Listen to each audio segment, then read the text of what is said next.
क्या हो अगर आप अपने सबसे अजीज इंसान को प्यार से छूना चाहें, लेकिन आपके छूते ही वो लहूलुहान हो जाए। ये कहानी है एक ऐसे अधूरे इंसान की जो पैदा तो हुआ था, लेकिन हाथों की जगह दो खौफनाक कैंचियों के साथ। उसे बनाने वाले इन्वेंटर पिता उसे नॉर्मल इंसानी हाथ देना चाहते थे, लेकिन इससे पहले कि वो अपना काम पूरा कर पाते, उनकी अचानक मौत हो गई। अपने पिता के बेजान चेहरे को सहलाने की कोशिश में उस लड़के की नुकीली कैंचियों से सिर्फ खून के कतरे गिरे। इसके बाद वो एक पुरानी वीरान हवेली के अंधेरों में हमेशा के लिए अकेला रह गया।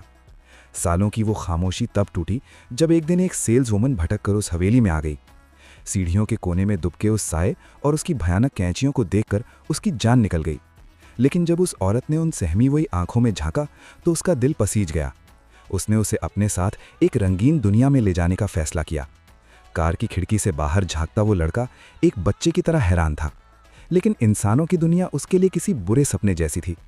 पानी के गद्दे पर बैठते ही उसमें छेद हो जाना या कपड़े पहनते वक्त उलझ जाना, उसके नुकीले हाथ हर चीज़ बिगाड़ देते थे।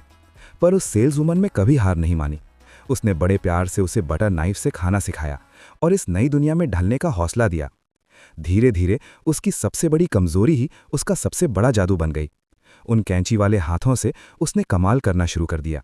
कभी झाड़ियों को डायनासोर का आकार देना तो कभी औरतों के बेहतरीन हेयर कट करना। वो रातों रात शहर का सबसे मशहूर नाई बन गया। उसने अपनी कला से शहर के लिए बर्फ का एक जादुई महल तराशा और उस सेल्स वुमन के लिए हवा में बर्फ के टुकड़े उड़ाए। लेकिन दुनिया की नज़रों में वो हमेशा एक खतरनाक इंसान ही रहा। भेदभाव ने उसे घेर लिया, उसे एक झूठे इल्जाम में फंसा दिया गया और शहर वालों के डर ने उसे वापस उसी खौफनाक हवेली में लौटने पर मजबूर कर दिया। जब वे अलग हुए तो सेल्स वुमन की आंखों में सिर्फ बेबसी थी। आज कई साल बीत चुके हैं, लेकिन कहते हैं हर क्रिसमस पर जब शहर में बर्फबारी होती है तो वो कोई मौसम का बदलाव नहीं है, बल्कि वो कैंची वाला इंसान आज भी उस हवेली में बर्फ तराश रहा है। उन बर्फ के टुकड़ों में आज भी उस सेल्स वुमन की दी हुई गर्माहट है, जो उसके ठंडे नुकीले हाथों में हमेशा जिंदा रहेगी।